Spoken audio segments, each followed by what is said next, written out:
Hi friends, இது நம்ம civil and business channel. இன்றைக்கி நம்ம பார்க்க போகிற வீடியோ என்ன அப்படின்னா, பழைய சுவர் ஒரு ரீசெண்டாக கட்டினோம், அதுக்கு மேலே நம்ம வந்து எக்ஸ்டெண்ட் பண்ண போகிறோம். அந்த பழைய சுவரில் வந்து நம்ம வந்து எக்ஸ்டெண்ட் பண்ணணும்னா என்னென்ன பண்ணணும், அது சரிதானா அப்படிங்கிறதும். ரெண்டாவது வந்து பார்த்திங்கன்னா ரொம்ப பழைய சுவர்னால் அந்த மண்ணில் கட்டியிருப்பாங்க பார்த்தீங்களா, அந்த மாதிரி உள்ள சுவர். ஆனால் அதை இடித்து அப்புறப்படுத்துறதுக்கான வழி இல்லை அப்படின்னா அதை இடித்து அப்புறப்படுத்தணும் அப்படின்னா அதுக்கான செலவு வந்து அதிகமாகும். ஸோ அந்த மாதிரி ஹவுஸுக்கு நம்ம என்னென்ன பண்ணலாம் அப்படிங்கிறது இந்த வீடியோவில் கொஞ்சம் டீட்டெயிலாக எக்ஸ்பிளைன் பண்ணியிருக்கேன். ஸோ வீடியோ வந்து ஸ்கிப் பண்ணாமல் பாருங்கள், கட்டாயம் இது உங்களுக்கு வந்து யூஸ்ஃபுல்லாக இருக்கும். வீடியோ உங்களுக்கு யூஸ்ஃபுல்லாக இருக்க மாதிரி மற்றவங்களும் யூஸ்ஃபுல்லாக இருக்கணும்னு நினச்சிங்க அப்படின்னா லைக் பண்ணி பாருங்கள். வாங்க வீடியோக்குள்ளே போகலாம்.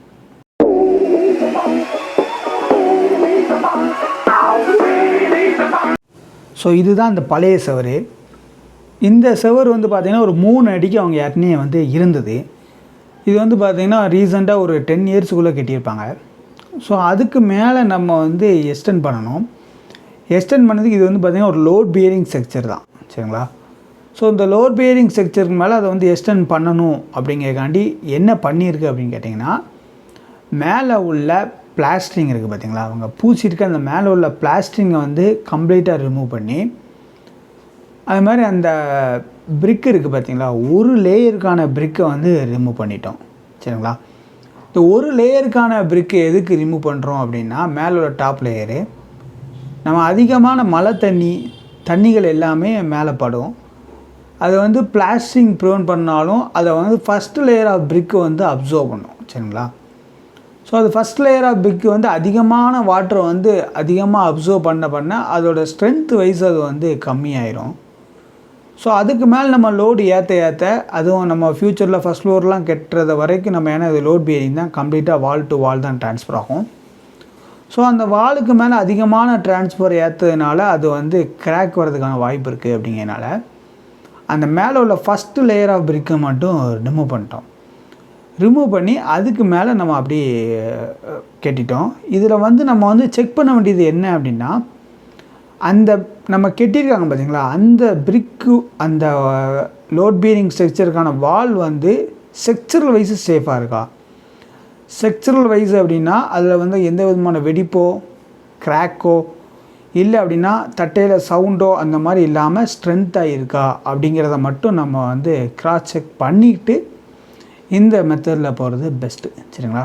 ஸோ அந்த மாதிரி இதில் எந்த விதமான வெடிப்போ கிராக்கோ எதுவுமே இல்லை, நல்ல ஸ்ட்ரென்த் வைஸ் நல்லா ஸ்ட்ராங்காகவே இருந்தது. அப்படிங்கிறதுனால நம்ம அந்த மேலே உள்ள ஒரு லேயரை மட்டும் ரிமூவ் பண்ணிவிட்டு நம்ம அதுக்கு மேலே அப்படியே கொண்டு வந்துட்டோம். இதே சைட்டில் தான் சைடில் நம்மளுக்கு வந்து பார்த்திங்கன்னா உங்களுக்கு வந்து மண் சுவர், அதையும் இமேஜும் பாருங்கள். இது வந்து பார்த்திங்கன்னா மண் சுவர்லேயே நம்மளுக்கு வந்து கட்டியிருப்பாங்க, கட்டி மேலே வந்து ஓடு போட்டது. இந்த மண் சுவரில் வந்து நம்ம வந்து அந்த 7 அடி வரைக்கும் கம்ப்ளீட்டாக பேஸ்மெண்ட் வரைக்கும் நம்ம 7 அடிக்கு மேலே உள்ளது பூரா கம்ப்ளீட்டாக ரிமூவ் பண்ணிட்டோம். அந்த பேஸ்மெண்ட் வரைக்கும் ரிமூவ் பண்ணி அதுக்கு கீழே வந்து ரிமூவ் பண்ணுறதுக்கு என்ன பிரச்சனை அப்படின்னா, ஃபஸ்ட்டு இதில் வந்து ட்ரைனேஜ் போய்கிட்டு இருக்குது.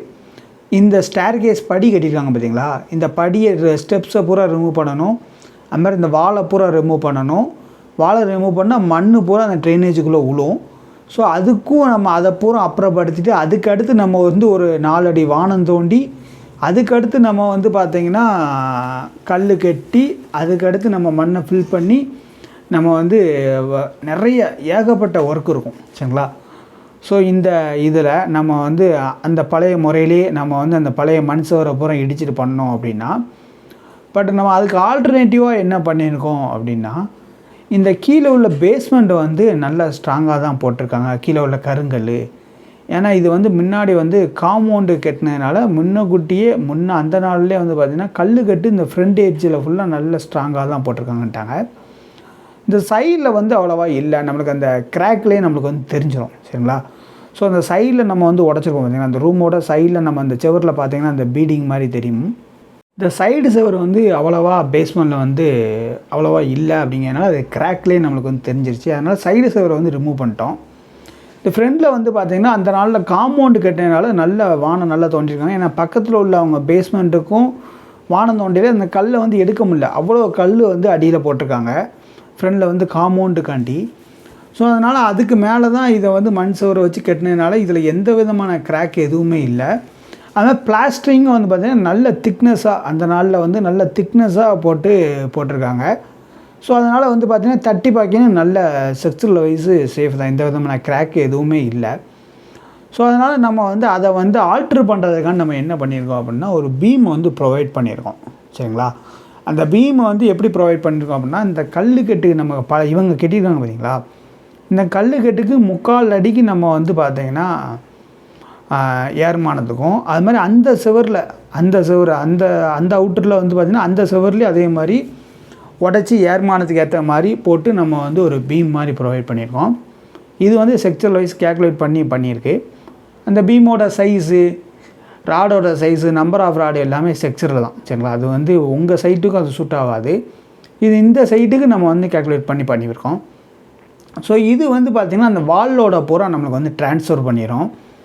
இதனால் வந்து பார்த்திங்கன்னா நம்மளுக்கு வந்து வெயிட்டு மூலமாக அந்த வால் எதுவுமே வந்து பார்த்திங்கன்னா ஃபெயிலியர் ஆகாது. அந்த மண் சுவர் வந்து பார்த்திங்கன்னா அதுக்கு மேலே நம்ம வந்து லிண்டலும் போட போகிறோம், அதுக்கு மேலே ரூஃப் போட போகிறோம். ஸோ இதனால் இந்த வெயிட்னால நம்மளுக்கு வந்து பார்த்திங்கன்னா அந்த மண் வந்து கிராக் ஆகாது. ஸோ அது தன்னைத்தானே காப்பாற்றுறதுக்கான அந்த பிளாஸ்டரிங்கும் கொஞ்சம் திக்னஸாகவும் இருக்கிறதுனால ஸோ இது வந்து பார்த்திங்கன்னா நம்மளுக்கு வந்து பார்த்திங்கன்னா சேஃப், எக்கனாமிக்கலாகவும் பெஸ்ட்டு. இன்னொன்று வந்து பார்த்திங்கன்னா செக்சுவல் வைஸும் நம்மளுக்கு வந்து சேஃபு. இல்லை அப்படின்னா இதுக்கு வந்து ஆல்டர்னேட்டிவாக நம்ம வந்து என்ன பண்ணியிருக்கணும் அப்படின்னா அந்த படியை உடச்சி அந்த செவரை உடச்சி நம்ம ஏற்கனவே டிஸ்கஸ் பண்ண மாதிரி தான். ஸோ அது வந்து பார்த்திங்கன்னா எக்கனாமிக்கலாக ரொம்ப அதிகமாக வரும். இந்த முறையில் பண்ணோம் அப்படின்னா நம்மளுக்கு எக்கனாமிக்கலாக சேஃப். இதில் வந்து நம்ம வந்து என்ன கவனிக்கணும் அப்படின்னா அந்த மண் சுவரத்தோட தரம் வந்து கரெக்டாக இருந்தது அப்படின்னா அது வந்து பார்த்திங்கன்னா அது எப்படி தரத்தை வந்து செக் பண்ணலாம் அப்படின்னா தட்டி பார்த்தா செக் பண்ணலாம். இன்னொன்று கிராக்கு, வெடிப்பு அந்த மாதிரி எதுவும் இருக்கா அப்படிங்கிறதையும் பார்த்து நீங்கள் வந்து செக் பண்ணிக்கலாம். உங்களால் செக் பண்ண முடியாது கண்டிப்பாக. அதனால் நீங்கள் ஒரு இன்ஜினியர் கன்சல்ட்டிங்கோடு அதை பண்ணுறது பெஸ்ட்டு. இப்போ இந்த முறையில் பண்ணோம் அப்படின்னா நம்மளுக்கு வந்து பார்த்திங்கன்னா ஏகப்பட்ட காஸ்ட்டு வந்து நம்ம வந்து மிச்சம் பண்ணிடுவோம். சரிங்களா? ஏன்னா இந்த படியை உடச்சி இந்த செவரை உடச்சி அப்படிங்கிறது இந்த வாலுக்கான காஸ்ட்டில் நம்மளுக்கு வந்து ஒரு 50% வரைக்கும் மிச்சமாகுது. சரிங்களா? நான் வந்து ஏகப்பட்ட காஸ்ட் அப்படிங்கிறது இந்த பர்டிகுலர் ஏரியாவுக்கான காஸ்ட்டை சொல்கிறேன், ஓவரால் கன்ஸ்ட்ரக்ஷன் காஸ்ட்டு சொல்ல. இது வந்து வாலோட சைஸஸும் நம்மளுக்கு கம்மி. மொத்தமே வந்து பார்த்திங்கன்னா 10 அடி தான். இந்த 10 அடினால நம்மளுக்கு வந்து இது மொத்தம் இந்த பில்டிங்கோட நீளம் வந்து பார்த்திங்கன்னா 25 அடி. ஸோ இந்த 10 அடியில் நம்மளுக்கு வந்து பார்த்திங்கன்னா ஹெவி லோடு ஆக்ட் ஆகாது. அப்படி ஆக்ட் ஆகினாலும் நம்மளுக்கு வந்து பார்த்திங்கன்னா அதுக்கு ஒரு பீம் ப்ரொவைட் பண்ணியிருக்கோம். அது கீழே உள்ள வாலும் நம்மளுக்கு வந்து பார்த்திங்கன்னா ஸ்ட்ரக்சரல் வைஸு சேஃபாக இருக்குது. அப்படிங்கிறனால இந்த வாலை நம்ம அப்படியே பயன்படுத்திக்கிட்டோம். இதில் நம்மளுக்கு வந்து ஸ்ட்ரக்சரல் வைஸாக எனக்கு வந்து சேஃபாக இருக்குமோ அப்படிங்கிற பயம் இருந்தது அப்படின்னா நீங்கள் ஆட்டோமேட்டிக்காக அந்த வாலை ரிமூவ் பண்ணி கீழேருந்து லோட் பியரிங் கொண்டு வரது பெஸ்ட்டு. சரிங்களா? இல்லை அப்படின்னா ஒரு பில்லரை போட்டு கூட நீங்கள் வந்து பண்ணலாம். 2 சைடு ஒரு பில்லரை போட்டு அதில் நீங்கள் வந்து ஒரு பீமை ப்ரொவைட் பண்ணலாம். ஸோ இது வந்து பார்த்திங்கன்னா எக்கனாமிக்கலாக கொஞ்சம் அதிகமாக ஆகும். ஸோ அதெல்லாம் பார்த்து நீங்கள் வந்து செய்யுங்க. ஸோ இந்த வீடியோ உங்களுக்கு வந்து யூஸ்ஃபுல்லாக இருந்தால் மறக்காமல் நம்ம சேனலை வந்து சப்ஸ்கிரைப் பண்ணி லைக் பண்ணி ஷேர் பண்ணுங்கள். தேங்க்யூ ஃபார் வாட்சிங் திஸ் வீடியோ. தேங்க்யூ.